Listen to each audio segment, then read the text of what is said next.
Welcome to The Explainer. Today, we're going to dig into a really powerful parable that asks a pretty tough question. What's the actual difference between feeling important and being important? It's a story all about words, work, and the sort of hidden systems that shape our lives. Let's get into it. So, our story kicks off with this simple daily ritual. You've got a man, his herd of cows, and these 6 simple words. Every single day, he'd walk out, stroke their heads, look them right in the eye, and make this incredibly profound promise. Without you, I am nothing. And out there in that sunlit field, those words landed with some serious power. They weren't just noises. For the cows, they were this deep source of real, honest pride. This daily praise, well, it became the center of their universe. You could almost see it. They stood a little taller, their eyes would shine. They were genuinely convinced that they were essential partners in this whole quiet pastoral life. Their emotions were being fed, and man, it must have felt amazing. But every single morning, before those gentle, praising words were ever spoken, the man would show up. And he didn't come with affection this time. Nope.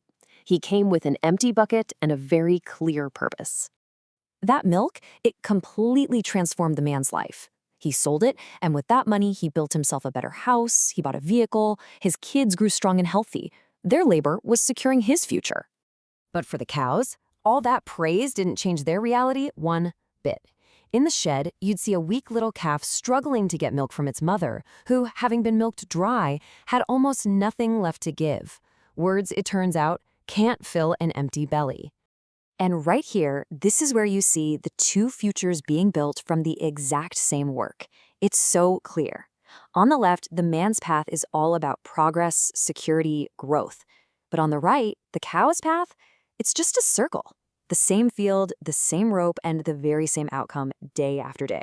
So that feeling of importance and the actual reality of having a secure future were 2 completely separate things. The praise was like a mirage, It fed their emotions, just like the quote says, but it was starving their future. Okay, so this is where the whole story pivots. It becomes this modern metaphor. Because, let's be honest, the story was never really just about cows. It's about us. Just imagine them transforming. Suddenly, they're office workers pulling late hours, they're factory laborers on the assembly line, they're passionate political volunteers, daily wage earners, they're all of us, really. People contributing our energy and our labor every single day. And all of a sudden, those words sound incredibly familiar, don't they?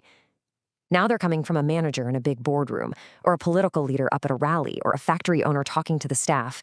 The promise, it's exactly the same. And just like the cows, the people hear these words, and they swell with pride. They start to believe they really are the backbone of the company, the key to winning the election, the very foundation of the whole operation. But what happens after the speeches are over and the clapping fades away? This is where the parable's real lesson hits home. Because words give us pride, but it's the systems that actually decide our lives. And look, the pattern from the farm just plays out all over again. On one side, you see the leaders' lives improving, sometimes dramatically. And on the other, the workers are often kind of stuck in the same cycle. The crowded bus, the rented room, struggling with bills, day after day.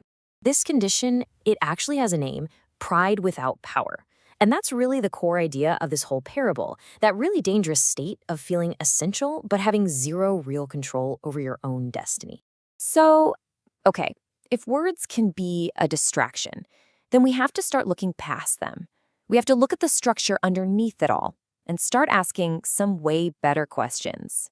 The first, and maybe the most fundamental question, is this one. Who actually holds the power? I mean, who owns the assets? Who controls the budget? Who makes the big financial decisions? That tells you where the real control is. And right after that, you've got to ask, where is all the value that you create going? Is it being reinvested in the people who are actually creating it?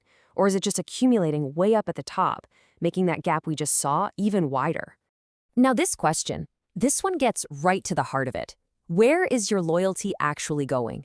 Is all your hard work building your own future, your own security? Or is it mostly just building someone else's empire? And this really is the bottom line.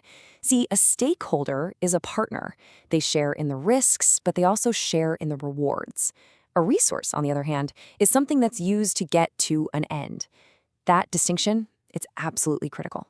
Let's just go back to the cows for a second. They were never partners in that farm's success. They were assets. They were resources to be managed. And the big warning here is that unless you start asking these tough questions, you might just find yourself in the very same field.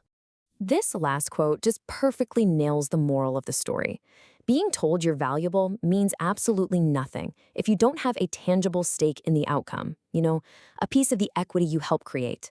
Otherwise, it's just exploitation with a smile. And so we're going to leave you with the very same question this parable is asking. After all the praise, all the promises, all your hard work, just take a look at the system around you and ask yourself this one simple but powerful question.